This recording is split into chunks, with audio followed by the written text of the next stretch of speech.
Shabbat Shalom Bevorach, j'espère que vous allez bien. Paracha de cette semaine, paracha de Shemini. Dans la paracha, la Torah va nous raconter l'histoire de l'inauguration du Mishkan dans le désert.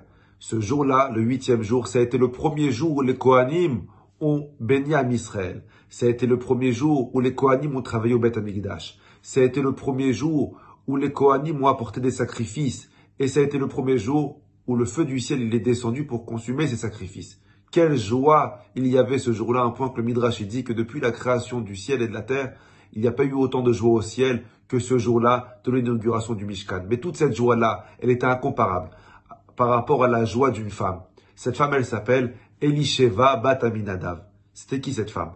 Vient le Midrash te dire, Elisheva Bat Aminadav, c'était la femme de Aaron à Cohen. Donc c'était la femme du Cohen Gadol. Elisheva Bat Aminadav, c'était la mère de Nadav, Avihu, Elazar et Itamar, qui étaient les remplaçants du Cohen Gadol. C'était la mère des remplaçants des Kohanim.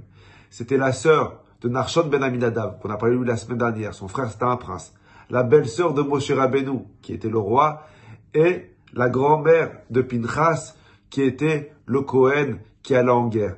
Elle était comblée. Son mari, ses enfants, son beau-frère, son frère, tout le monde était là ce jour-là. C'était sa fête à elle. Et comme vous le savez tous, malheureusement, ce jour-là, il y a eu une tragédie qui est survenue.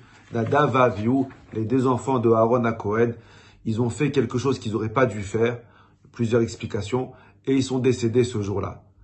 Moshe Rabbeinu, qui essaye de consoler son frère Aaron à Cohen, Aaron qui est inconsolable, il vient de perdre ses deux enfants. Je vais essayer aujourd'hui de me concentrer sur la réaction de Aaron à Cohen. Comment Aaron à Cohen, il a réagi face à la disparition de ses deux enfants? Est-ce qu'il s'est révolté? Est-ce qu'il s'est rebellé? Est-ce qu'il a arrêté de travailler au Beth Amikdash? Il s'est mis dans l'isolation. Comprenez que le travail de Aaron à Cohen, à travers son travail, il a amené à côtoyer Akadosh Baruch Hu, 24 heures sur 24, 7 jours sur 7.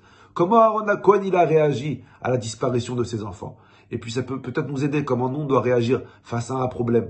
Peu importe le problème qu'on a, des fois on a des problèmes de parnassa, des problèmes de santé, des problèmes avec les enfants. Comment on doit réagir face aux problèmes? Et la Torah, elle nous dit, Vaïdom à Aaron. Aaron, il s'est tué.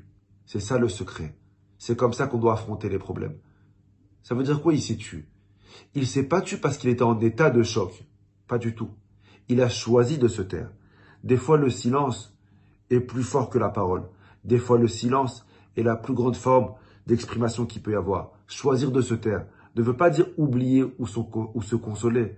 Choisir de se taire veut dire avancer. Aaron à Cohen, il a réussi à ne pas parler. C'est un choix qu'il a fait. Vaïdom Aaron, il s'est tué. Face aux problèmes de la vie, n'essaye pas de comprendre. Tais-toi et avance. C'est le conseil que Aaron à Cohen il nous donne. Aaron, il a été récompensé plus tard pour ça. Akadosh Baruch Hu, il s'est dévoilé à lui, et que à lui, et pas à Moshe Rabbeinu. Parce que Akadosh Baruch Hu, il a voulu nous faire passer le message qu'une personne, que devant les complications, les difficultés de la vie, il choisit de se taire, et non de se rebeller, ou non de remettre en question les choix d'Hachem.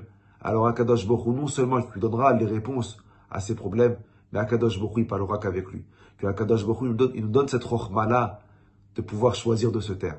Des fois dans la vie, c'est important de se taire. Combien de fois, avec notre femme, avec nos enfants, au travail, on nous fait des réflexions. On pourrait répondre, on pourrait s'énerver. Mais viens Aaron à Cohen t'apprendre. Choisis de te taire. Le silence vaut de l'or. Bracha v'atzlacha à vous et toute votre famille. À la semaine prochaine.